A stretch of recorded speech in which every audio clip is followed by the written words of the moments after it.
Sobre as técnicas, eu acho que eu já experimentei um pouco de tudo. Quando estava na faculdade, logo que saí, quando estava aprendendo, quer dizer, ainda continuo aprendendo, mas assim, a minha vontade de experimentar técnicas diferentes, né, tem a ver um pouco com personalidade, enquanto algumas pessoas adotam apenas aquarela ou lápis de cor. Eu sempre gostei de ter essa variedade de materiais, mas fui encontrando algumas técnicas que eu me identifiquei melhor, ou material. Aquarela sempre esteve presente, usei também bastante o guache e a acrílica, mas hoje eu uso mais a aquarela, uso grafite. Eu comecei a incorporar também bastante o pastel seco ou pastel oleoso em cima de um papel com alguma cor ou uma pequena textura. Para mim, o mais importante é testar, não ficar só na cabeça.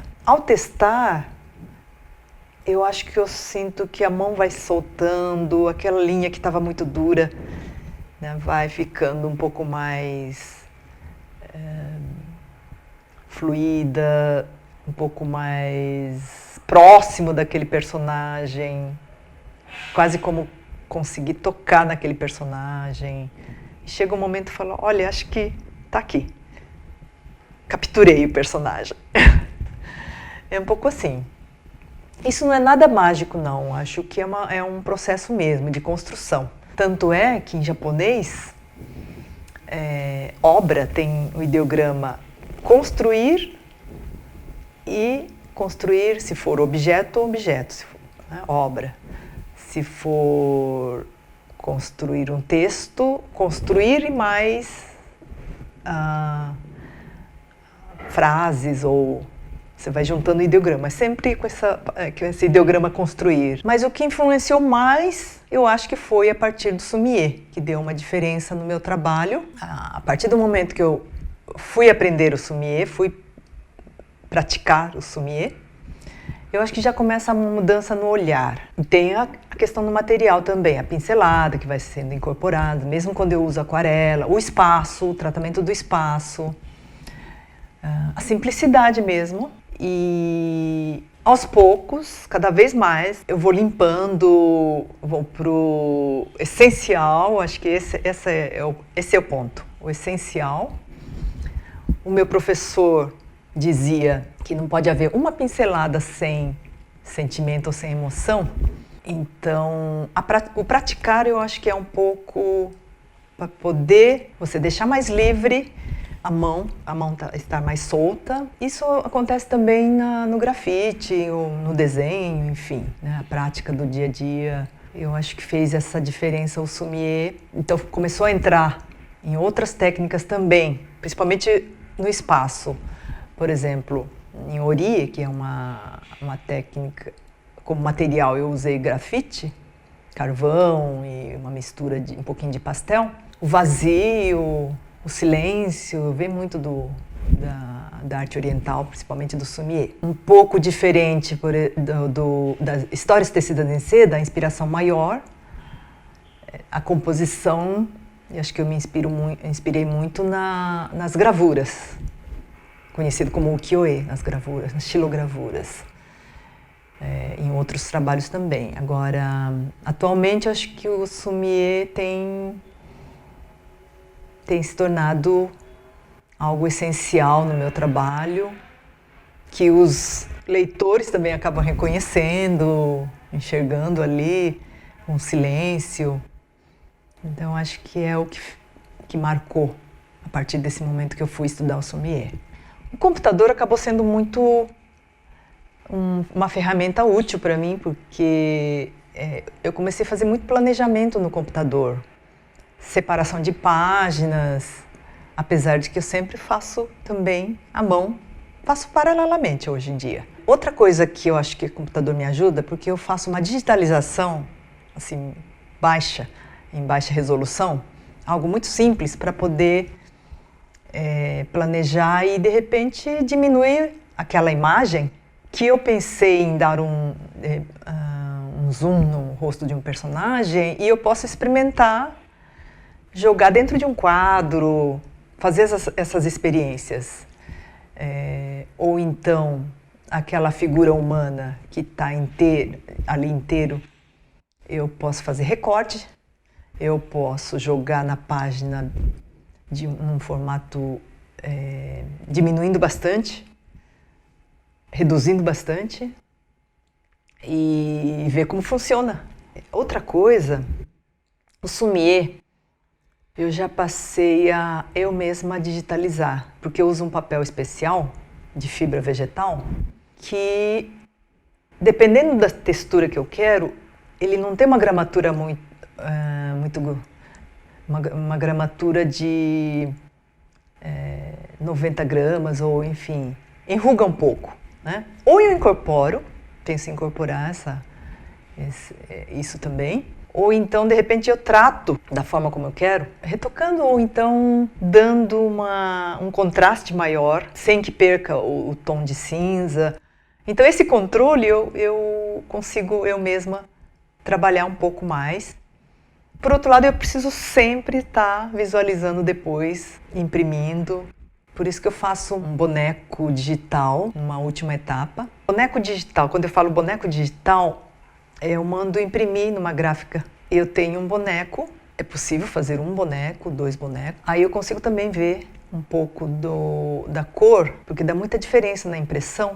Mandar para uma gráfica, eu falei, olha, gostei dessa impressão, é digital, mas talvez pudesse seguir por aqui, mais ou menos. Depois é deixar por conta da editora, que tem produtor gráfico, enfim. Mas dá para ir também, eu já fui numa gráfica ver. E aí é uma outra experiência, porque dependendo do papel também já muda. Tem papéis que tem uma absorção maior de tinta. Outra coisa que eu percebi também, como a costura ou a encadernação influencia também na ilustração, no meio da página, né? Então isso também eu comecei a levar muito em conta. Porque fica ali um traço, né? Quando era o grampo, como em outra época, o tanto que a dobra comia de imagem era menos. Hoje, com costura e cola, ou se for só costura também, então o tipo de encadernação, na verdade. Se for um artesanal, então, que tem uma costura artesanal, também já é outra coisa. Eu vi que tem que levar em conta também isso, porque dá uma diferença ali na cena. Eu não sei se a gente tem um controle até o final, a gente tenta. E nem sei se é o melhor querer ter todo esse controle assim também. Mas acho que o mais importante também é que aquele livro tenha preservado, não digo a ideia inicial, porque a ideia inicial também ele vai se transformando, mas aquilo o que quer dizer? Não estou falando nem de mensagem, tá? Mas qual é a alma daquela história, daquela ideia? Está ali?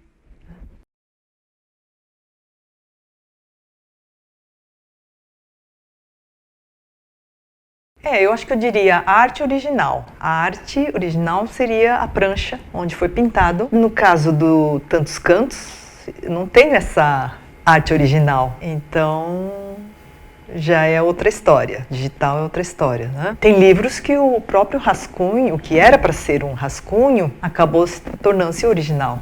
O arquivo digital, acho que já é outra coisa. Já é o arquivo. Isso acontece muito na hora de expor, quando alguém pede um original para exposição, é a prancha, né? Ou então já é a impressão daquela prancha. No caso de arquivo apenas que o desenho já foi feito digitalmente, aí você vai ter que imprimir. Mas já é uma impressão digital daquele arquivo digital. Então, acho que quando eu falo arte original, é com certeza a prancha já pintada, ou desenhada, ou mesmo que seja o RAF, aquele lá é original, né? Talvez eu possa diferenciar como arte final, a prancha, né? Arte final. Então, falo muito, posso entregar arte final tal dia, então seria arte final. E o rascunho original, layout original. Eu tenho aqui o material de sumie. Se eu for preparar tinta, eu preparo aqui com esse bastão, né?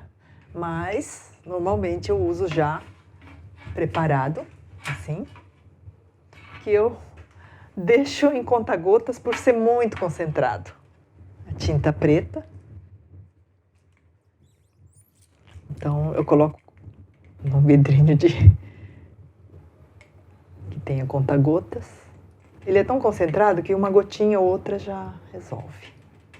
Para esse tamanho pequeno de papel, eu acho que um pincel menor, assim, né? Ou assim. Tem esses maiores, tem maiores ainda, mas eu deixei essas que acho que vai dar conta do tamanho para essa mesa. Quando é muito maior, eu faço no chão. Diferente de uma aquarela, do sumie, é que eu não diluo toda a tinta, mas eu sei claramente onde tem um tom mais claro, um pouco mais água, e onde está mais concentrada a tinta. Sumi seria essa tinta que significa fuligem. As pessoas traduzem muitas vezes como nanquim, mas é muito diferente de nanquim. Ele se aproxima da aquarela, o fato de usar muita água. O pincel nunca pode estar sem líquido, senão raspa. O raspado a gente incorpora muitas vezes também, mas vamos lá. No caso do sumie, a gente começa pelo bambu. Então vou fazer algumas pinceladas de bambu no início. Tem vários jeitos, mas enfim. Pincel deitado eu consigo traço grosso, né? Aqui eu consegui um bambu que foi se afunilando.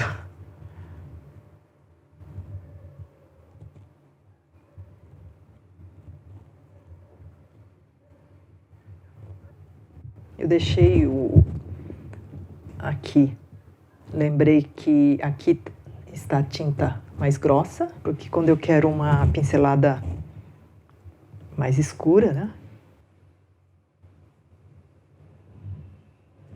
Então o sumie ele trabalha muito com esse claro escuro, mas principalmente a pincelada e a simplicidade. Então aqui eu tenho um pincel mais grosso, maior.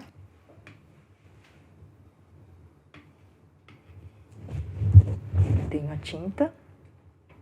Deixa eu pôr mais.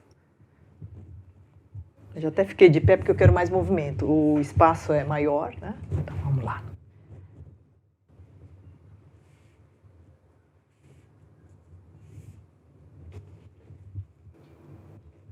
Eu vou fazer várias vezes esse movimento do bambu.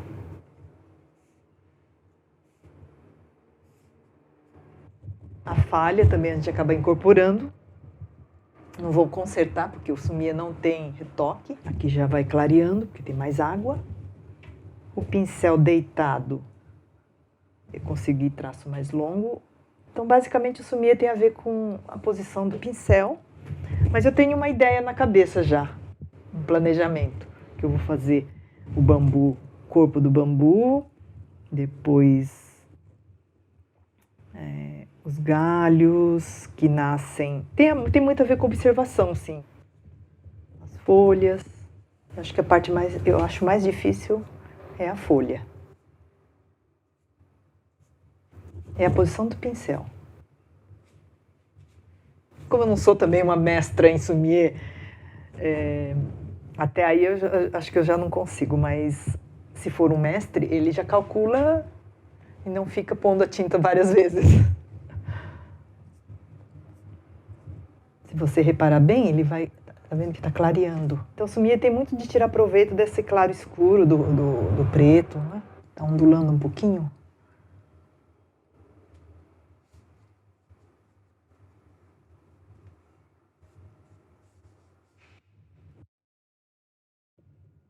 Bom, e posso assinar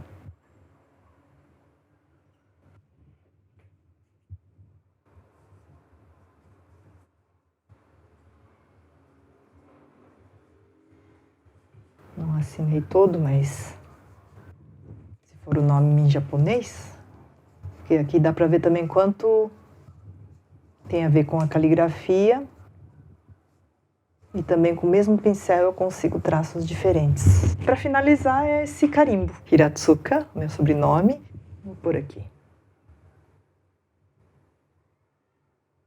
Vamos ver se pega bem. O vídeo é legal, pega tudo.